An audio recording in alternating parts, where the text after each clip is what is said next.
బుర్ర ఉపయోగించి ట్రేస్ చేసేవాళ్ళు, అనుభవాన్ని ఉపయోగించి పోలీసులు ట్రేస్ చేసేవాళ్ళు. ఇవాళ ఊరికే డ్రామా జరుగుతుంది, హడావుడి. ఆడిని పిలిచారు, ఈయన్ని పిలిచారు, ఆ ఆఫీసర్ వచ్చాడు, ఈ ఆఫీసర్ వచ్చాడు. మామూలుగా సినిమాల్లో చూపిస్తుంటారు, పెళ్ళికి అందరూ హడావుడిగా తిరిగేస్తూ ఉంటాడు, ఎవడేం పని చేయడు. ఊరికి అందరూ తిరిగేస్తూ ఉంటారు, ఆడటు ఇటు ఇటు అటు ఇటు అటు ఇటు ఇటు. మొత్తం కృష్ణలంక పోలీస్ స్టేషన్ హడావుడి తప్పితే ఏముంది? శ్మశానానికి వెళ్ళి వచ్చారు, అక్కడ వచ్చారు. Very CI, where is Nagaraju, where is Sai Krishna? పోనీ బాడీ,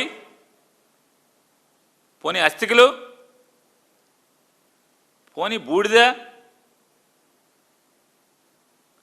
48 గంటలు సార్ మీరు భరోసా ఇచ్చి, 48 గంటలు మీరు నమ్మకాన్ని కలిగించి, మీరు న్యాయం చేస్తానని చెప్పి సమాజానికి ఆ తల్లి ద్వారా చెప్పి, మీరు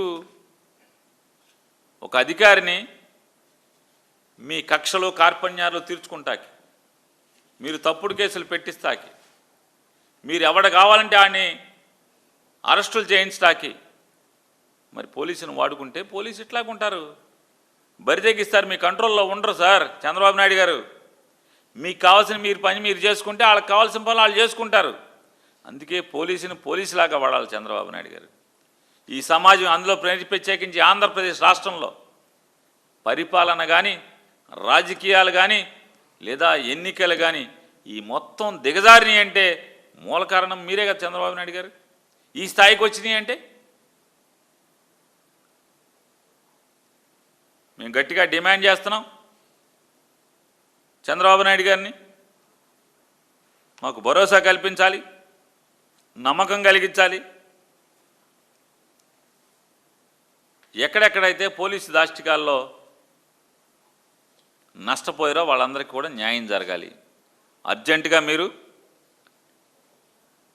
విజయవాడలో పోలీసుల యొక్క, అంటే ఎవరైతే కృష్ణలంక పోలీసుల యొక్క వేధింపులతో తట్టుకోలేక మరణించాడో కేసును రీఓపెన్ చేయాలి, మళ్ళీ రీఇన్వెస్టిగేట్ చేయాలి.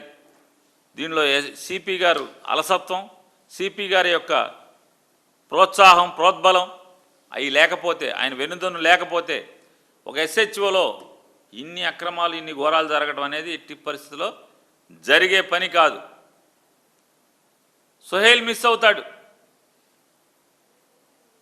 కరడు కట్టిన గంజాయి నేరస్తుడు అని చెప్తారు. పోలీస్ స్టేషన్ నుంచి మిస్ అవుతాడు విజయవాడ సిపిలో, విజయవాడ పోలీస్ పరిధిలో. ఇది కమిషనరేటా? ఒక ఐజీ స్థాయి అధికారి పనిచేస్తున్నటువంటి నాయకత్వంలో పనిచేస్తున్నటువంటి విజయవాడ నగరమా? ఇది రాజధాని నగరమా? ఇంత అకృత్యాలు, ఇంత ఘోరాలు జరుగుతుంటే ఈ రాజధానిలో, ఆంధ్రప్రదేశ్ రాష్ట్ర రాజధానిలో ప్రజలు ఎలా నిద్రపోవాలి?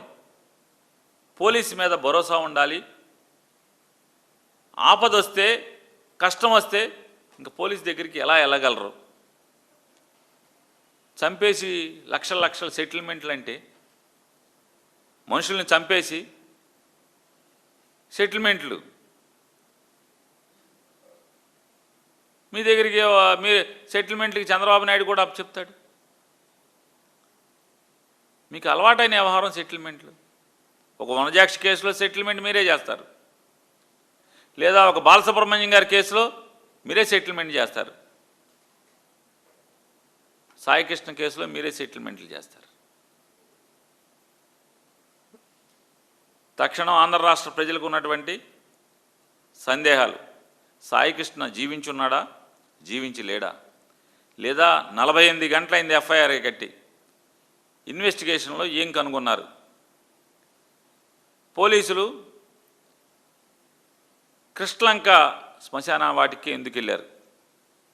మీకు ఏమైనా ఆధారాలు దొరికినాయా? ఇందులో ఖచ్చితంగా టాస్క్ ఫోర్స్ ఎందుకు వచ్చింది?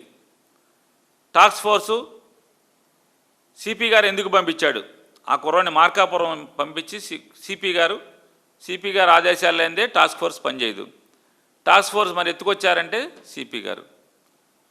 మేము డిమాండ్ చేసేది ఒక దుర్గారావునో, ఒక నాగరాజునో, సిఐ నాగరాజునో, లేదా ఒక అడిషనల్ డీసీపీ లలిత్ కుమార్ ఆవిడ, లతా కుమార్ ఆవిడ ఆవిడను ఇట్లాంటి వాళ్ళని బలి చేయకుండా వాస్తవంగా దీనికి వెనకాల ఎంత పెద్ద అధికారులు ఉన్నా కూడా వారిని విచారించి ఈ చట్టం ఎవరికి చుట్టం కాదు, చట్టానికి న్యాయానికి ఎవడైనా సరే లోబడి ఉండాల్సిందే అనేటువంటి వాస్తవాన్ని మీరు నిరూపించి ఆ భరోసాని కల్పించమని, ఆ న్యాయాన్ని ఆంధ్ర రాష్ట్ర ప్రజలకి చేయమని చెప్పని చంద్రబాబుని డిమాండ్ చేస్తున్నాం.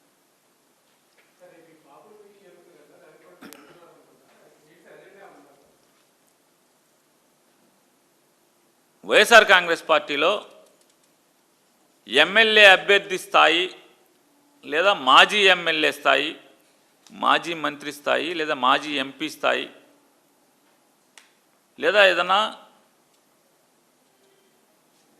కార్పొరేషన్